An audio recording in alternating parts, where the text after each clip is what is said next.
I want you to think about everything you have ever learned about how to wholesale real estate. Now forget all of it. I've been wholesaling for over 10 years, and I've worked with over 100 investors doing 6 and 7 figures every single year in wholesaling real estate. And there's a few things that I've learned about how to actually be successful in this business, and it's not what you're watching online. Let's get into it.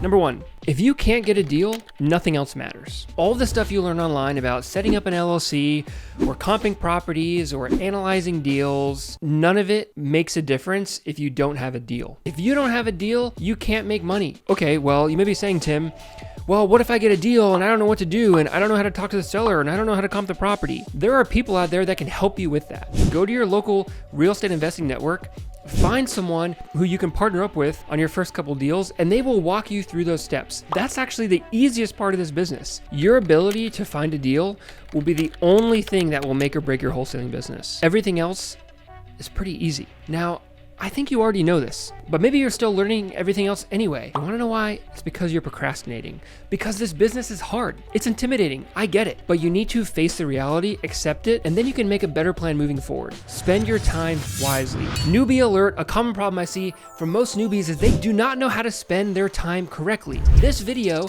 and every video I make should ultimately help you determine how you need to spend your time, so when you're done watching this video, you are more informed and you can make a better decision about how to spend tomorrow or later today or next week about what you're gonna do with your time. And newbies are just not good at taking advantage of their time. So I'm telling you, stop spending your time trying to do all these things that don't matter and spend the time trying to find a deal. That is the most important problem, and that is the first problem you need to solve if you want to be successful. Number 2, generic marketing plans don't work. You see, every single market in the US has different characteristics. If you're in San Diego versus New York City versus Orlando versus Minnesota, every single market is different. And we see online all these marketing plans about, okay, just do cold calling, just cold call a tax delinquent list. You'll get a deal within 30 days. Or, I just direct mailed this list in my market and I made $10,000. All these videos don't take into account your market. If you're in Manhattan, there's no way you're gonna find a single family home as a wholesale deal. It's just not gonna happen. Granted, if you're in Charleston, South Carolina, there's actually a lot of mobile homes that maybe will be easier to get a deal with than your traditional single family home. So every single market is different, and you need to learn the nuances of your local market in order to be able to find the best deals that fit your market. The second thing is you need a custom plan for you. A single mother who has 3 kids is gonna have a very different plan than a 20-year-old who just graduated college. So what you need to do is sit down and write down how much money you have every single month to spend in marketing. How much time do you have every single month to invest in marketing? And finally, what skills do you have in order to look for deals? Are you really good on the computer? Maybe you want to do SEO or Google ads or Facebook ads. Or maybe you're great on the phone and you want to do cold calling, or you have some experience doing that. What is the best marketing channel for your skill set and your personality that you can stick with? See, if you're in Delaware, where my market is, it takes about $3,000 on average for me to use paid marketing to find a deal. If you're in San Diego, it can take you over $10,000 to find a deal. So not only do we have to factor in what your strategy is based on your resources, we have to factor in what your market is. So all of these generic videos about I'll do cold calling, this and that, really aren't gonna work for you. You need to make a custom marketing plan based on your market, your time, your budget, and your skill set. I'll give you an example. So I was working with a new investor. We'll call him Brent because that's his name. And he was in a small market in Oregon, less than 30,000 people in the market. He was running Google ads because I run Google ads for a lot of different investors, and he wanted my advice. He's like, Tim, I'm not able to find any deals. I'm spending, I have a $500 a month budget. So I looked at his campaign, and campaign was set up okay. There's some things that could be done, but he wasn't even hitting his $500 a month budget because his market is way too small. There are only so many deals in a population of 30,000 people using Google ads specifically that you're gonna get in a given year. Maybe one. And that's just the way it is. There's nothing wrong with Brent. There's nothing wrong with the marketing that he was doing. It's just the expectations he had were not aligned with his strategy. He had a bad strategy based on what his goals were. And that's the most common problem I see with newbies. Get a good strategy by building a custom marketing plan for you, not a generic marketing plan. I digress. On to the next. Deals won't look like what you think they will. The word deal is thrown around a lot in this industry, but what exactly is a deal? Okay, so let's say we have 123 Main Street, all right? An example property. Now, this house is in the middle of nowhere, okay? It is, let's say, a 8-bedroom historic house that's 4,000 square feet, and it is the only one in the area, and the seller is very motivated, but there are 0 comps, there are no traditional flipping buyers for this property. Does that mean this is not a deal? Well, it depends. If you're trying to wholesale it to traditional cash buyers, maybe it's probably not a deal. But maybe there's a developer who wants to renovate it to some historic, bed and breakfast or something like that. Or it could be a commercial property, or maybe it's a tear down and apartment buildings could be put up there, right? So a deal is not always straightforward. It's not always going to be a cookie cutter 3-bedroom ranch that looks like every other property around, that's super convenient to comp, easy to know what the value are, and then every single buyer is knocking on your door to get it. That's actually more the exception than the rule. Maybe like half the deals that I've done have been like that. The other half, you have to be like pretty creative with what it is. I've let so many deals fall through the cracks in my business over the years because I was only looking for this very cookie cutter wholesale deal that didn't match a lot of the leads I was getting. If I took some of the properties I would get, instead of wholesaling them, I bought them, fixed them up with like a light rehab, like paint and carpet, threw them back up on the MLS and resold them, I would have made 2 or 3 times my profit. And the more that you can monetize your leads, the more you're going to win. Now, I'm not saying you need to do all these things and need to be an expert at all these different real estate exit strategies. No, you should be able to look at a lead and be able to understand what the potential of the lead is. And then you can partner up with other people. You can partner with a flipper, and instead of wholesaling it to him, maybe you work out a custom creative agreement where you can still get paid where otherwise the lead would have gone in the trash. If you can make more money from the same amount of leads as your competition, then you can spend more in marketing to get the same leads. And then you can outcompete them because you can spend more for the same leads because you can make more with the same leads. And that's how you win and dominate your local market. Moving on.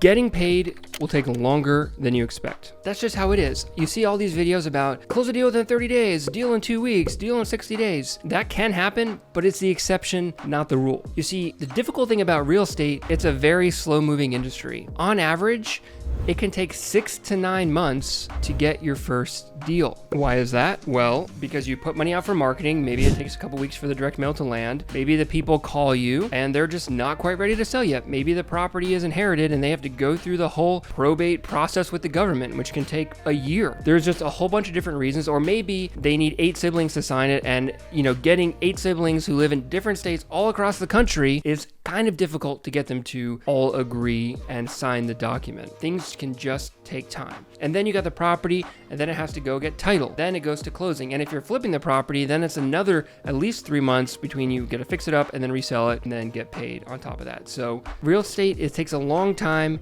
to get your money back in this business. And that's just the way it is. It's not a bad or good thing. You just need to plan accordingly. Don't assume you're going to get a deal in 30 days because you watched some video about it. And then when you don't, you get frustrated and quit. The whole point of this is so you don't quit. You understand the reality of this business, and then you can make a plan, and then you can beat those who quit too early because you actually understand the game. Okay, moving on. Deals will fall apart, and there's nothing you can do about it. Again, I work with investors doing 6 and 7 figures every single year. Some investors have 4 out of 10 contracts that don't make it to the closing table. The very best that I've seen only close 80 to 90% of their deals. In this business, contracts just fall apart. The most common deal killers are there is more owed on the property than the seller thought. They thought they had a $100K mortgage, turns out it was $150K because they didn't really know. Or the buyer ran a survey and the property lines aren't where everyone thought they were. Now the property is worth different. Or there is a sewer that needed to be inspected and it turns out it failed inspection, so that's a $20,000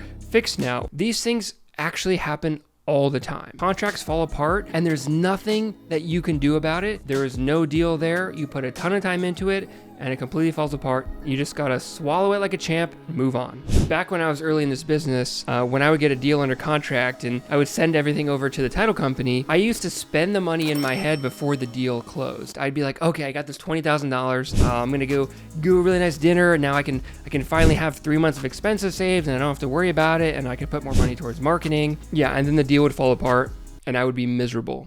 Don't cash the money in your head before the deal closes, because they fall apart all the time. And it creates so much unnecessary stress. If you just go into it assuming the deal could fall apart or not, then you won't be as disappointed when it doesn't actually close. A side note, that's why this business can be difficult to scale. You don't see many 8-figure businesses because there's such volatility in deals closing or not. And you can make up for it with volume to some extent, but even the investors doing 7 figures a year, they don't know what their income is going to be every month. And they have very up and down months. They may make $30,000 one month, lose $100,000 the next month, and then make $300,000 the following month. It can be very stressful and it's very unpredictable income. And that's just the way that wholesaling is. The best thing that you can do is to have as much reserves as you can in your bank and as much other income streams as you possibly can. That's why learning different exit strategies and being able to monetize your leads as best you can is so helpful. It will help you, give you an extra cushion when deals fall apart and your income goes up and down. These last two are the most important. Nobody